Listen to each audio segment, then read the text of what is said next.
Kumusta kayong lahat? Ngayon, susubukan natin ang isang espesyal na eksperimento sa paggawa ng Korean-style Yangnyeom chicken gamit ang Jollibee chicken. Excited na ba kayong makita ang pagsasanib ng init ng Filipino at anghang ng Korea? Ang Jollibee chicken ay isa sa mga paborito kong pagkain. Pero ngayon, gusto kong gawing mas espesyal ito sa pamamagitan ng paggawa ng Korean Yangnyeom sauce. Kung fan ka ng Jollibee, huwag itong palampasin.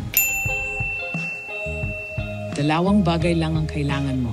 Isang kahon ng Jollibee takeout chicken at ang 6 na simpleng sangk ng sarsa na ito.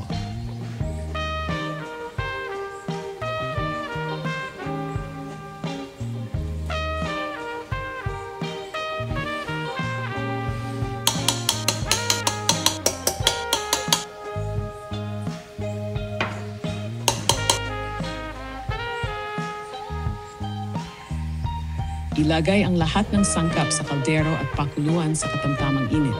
Habang naghihintay tayo, magyayabang muna ako tungkol sa Jollibee. Ang Jollibee chicken ay may mga magiliw na staff.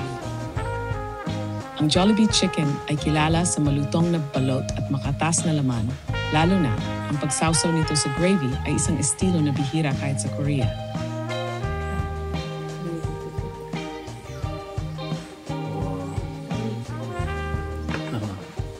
Ngayon, gagawin natin ang Korean Yangnyeom chicken sauce. Gagamitin natin ang anghang ng gochujang, ang tamis at alat ng ketchup, toyo at asukal, at magdadagdag tayo ng corn syrup para sa makintab na pagtatapos. Kung nais mo ng dagdag na lasa, subukan mo magdagdag ng mani o kapis sa mani. Plano ko sanang bumili ng inihaw na mani at durugin ito.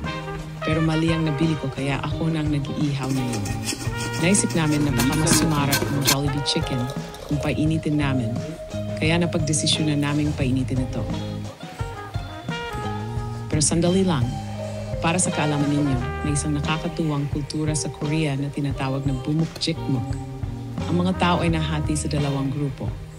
Ang mga gustong ibuhos ang sarsa sa pagkain at ang mga gustong isawsaw lang ang pagkain sa sarsa. Kayo, saan kayo panig?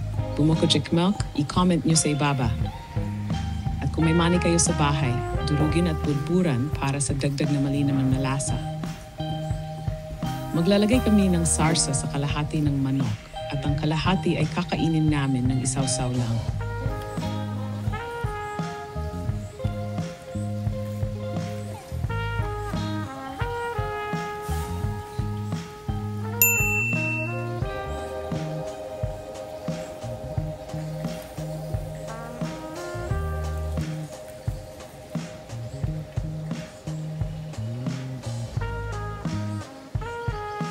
Talaga, pwedeng-pwede na itong ilabas bilang bagong menu ng Jollibee.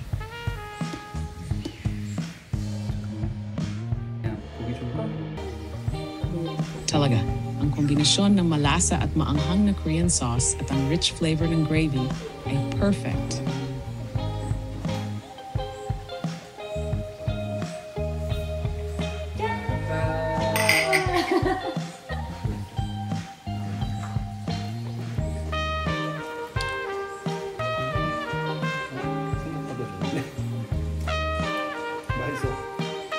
Two, kapag nasubukan mo na, baka maging iyong paborito at hindi na pwedeng hindi kumain ng Jollibee. Tama, ang kombinasyon ng malutong na manok at maanghang na sarsa ay parang pagsasama ng 2 kultura para talagang isang espesyal na lasa. Ngayong araw, ipinakita ko kung paano gumawa ng Korean-style chicken gamit ang Jollibee chicken. Ipaalam ninyo sa mga komento kung anong Filipino-Korean food combinations ang gusto ninyo. Huwag kalimutang mag-like, mag-subscribe, at i-turn on ang notification. Kita-kits sa susunod na video.